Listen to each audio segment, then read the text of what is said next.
Psi Factor, Chronicles of the Paranormal, edited by Dan Aykroyd. The Presence. Time and place, the middle of the night in the Stanskys' home in Seattle, Washington. Jeremy Stanskys' eyes are open, but his face is blank. The 8-year-old boy sleepwalks downstairs through the hallway. He passes a cage in which 2 gerbils are hyperventilating. Jeremy stops at the kitchen, staring ahead. Dirty dishes litter the counter. Jeremy stands swaying when suddenly his eyes widen. In the master bedroom, Debbie Stansky, 38, sleeps alone. A cacophonous crashing from downstairs wakes the attractive woman, who bolts awake with a gasp. Pulling on her robe, Debbie hurries downstairs. Jeremy stands transfixed at the kitchen entrance. As she approaches him, Jeremy wakes up. Debbie looks past him, startled to see the floor strewn with broken dishes. "Jeremy, for crying out loud," she yells. But her expression softens as she sees Jeremy's face. "Mom, it's here again," Jeremy says. She puts her arm around him. "No one's here but you and me, kiddo. You were sleepwalking again." "It's back, Mom. It's back. In the kitchen, I swear." "Okay, honey. I'll clean up after we get you back to bed. Come on." Before they reach the top of the stairs, they hear another loud crash from the kitchen. Debbie wheels around, instinctively clutching Jeremy. Time and place. Later that night, Kevin Stansky, 39, walks in the front door with his suitcase returning from a business trip. Debbie greets him and he goes upstairs to unpack. "As soon as I told Sally Birchall what's been happening, she got right on the phone to this man," Debbie explains. "He's part of some special psychic hotline." Side note, I don't remember the name Sally Birchall, but I haven't read this chapter that many times. I have it was stored on my phone. I have to finish uploading it or downloading or backing up or something, whatever. Anyway, end of side note. "Unquiet spirits in your home? Dial 1-800-FLAKES, Kevin says, skeptical. "Kevin, you haven't been here. I don't know what's happening, but whatever it is, it's scaring the hell out of me." Just then, Jeremy appears at their bedroom door holding Mr. Grimshaw, his teddy bear.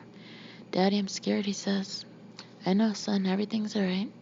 He turns to his wife. "Debbie, I think we should start by asking someone who knows what they're doing." They hear another loud crash downstairs. Jeremy cries out, hugging his father. Time and place. The next morning, OSIR case manager Connor Doyle speaks into a headset while 2 technicians conduct tests with a variety of equipment in the Stansky home.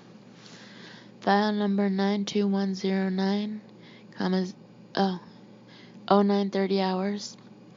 Connor Doyle, on-site inspection, assessment, and preliminary interviews underway. Final objective is to locate and identify the phenomenon. The investigators study videotape footage of psychic Desmond Moans. "I could tell by her emotions she had encountered an act of malevolence," Moans begins.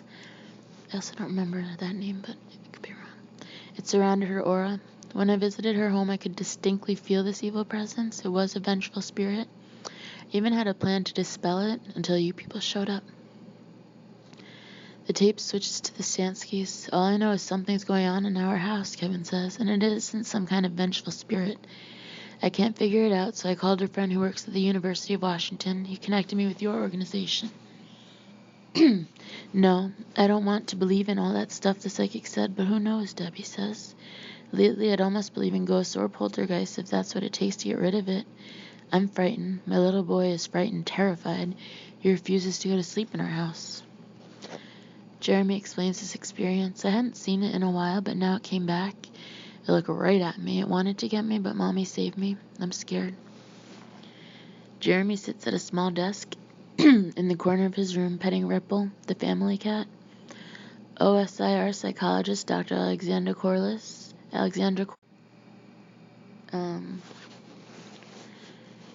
Jeremy sits at a small desk in the corner of his room, petting Ripple, the family cat.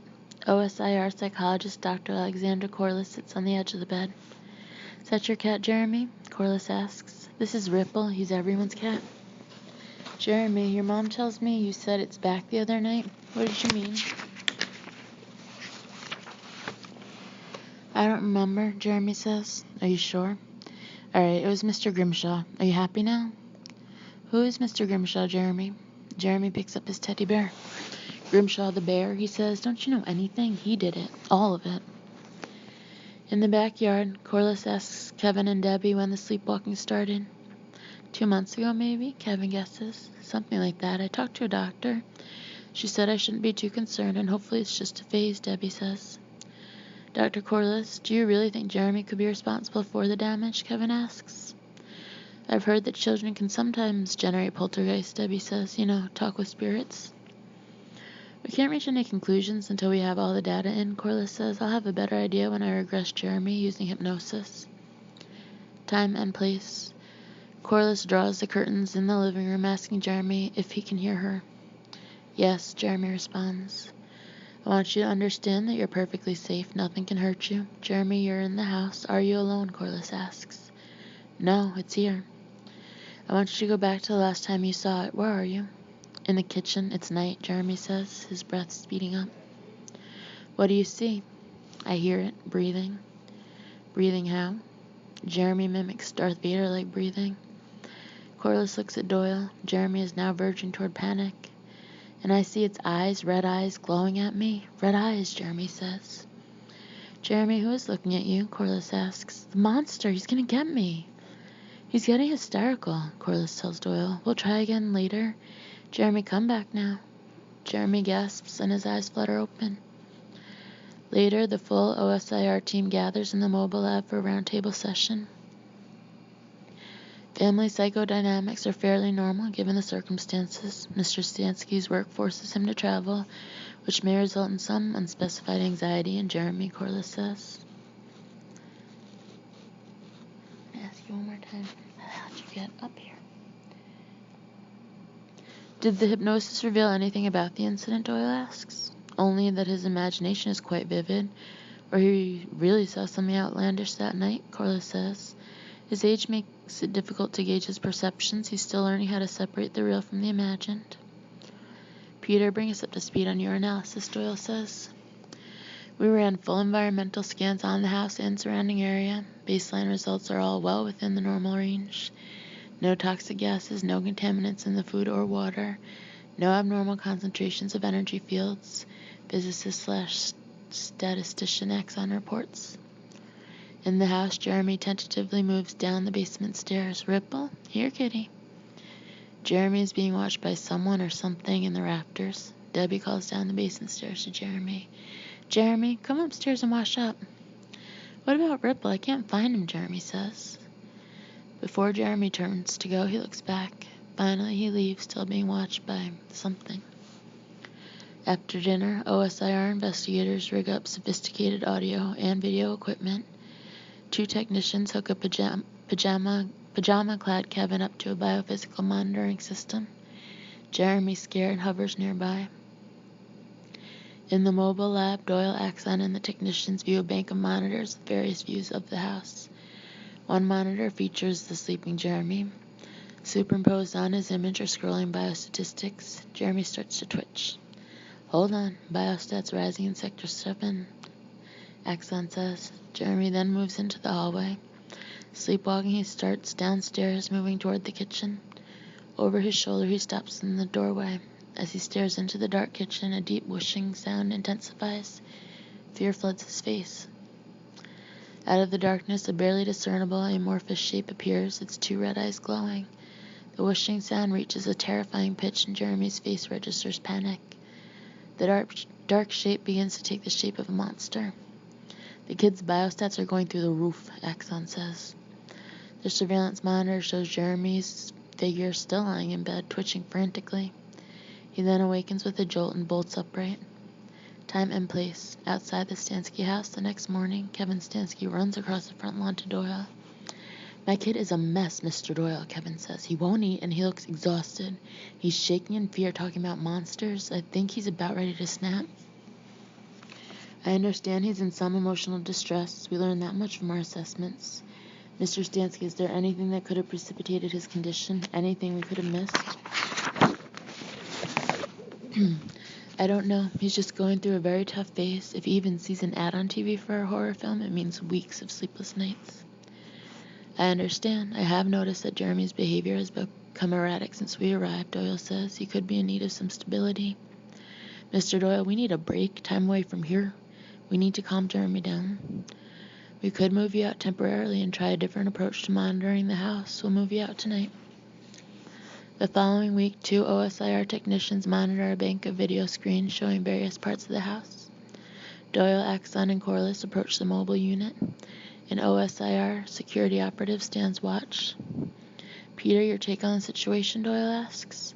It's been a week, and as of yet, no observable phenomenon has been detected. Agreed, Doyle says, but let's not discount the accuracy of each individual's story during DEP testing. Let's return the Stanskys to their home and maintain environmental surveillance. The house is dark and empty as Doyle and Axon enter, flicking on a light. They step back, motioning the Stanskys to proceed into the house. Jeremy Pale comes in, clutching Mr. Grimshaw.